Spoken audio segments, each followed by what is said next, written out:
Welcome to Tenor Tech, where I solve the problems you didn't even know you had. You start by verifying the app version and granting storage permission. This prevents permission errors. Once done, choose Local or Cloud Saves. Local is fast, Cloud protects against device loss.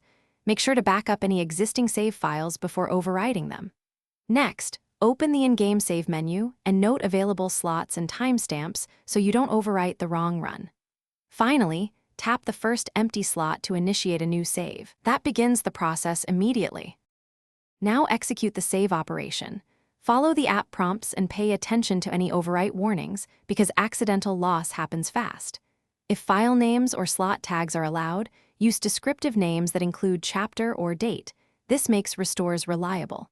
After saving locally, make sure to sync to cloud storage if you chose cloud. Some apps require manual sync. If syncing, watch the progress indicator until it shows completion, and then verify the new timestamp to confirm success. Finish by reloading the saved slot immediately so you confirm the save integrity. This verifies both data and game state. Once verified, export or copy the save file to another folder or external storage for redundancy, especially before major updates. Make sure autosave and cloud sync settings remain enabled to avoid future losses. If something goes wrong, restore from the backup copy. And if the app shows corruption, try importing the export or reverting to the previous timestamp to recover your progress.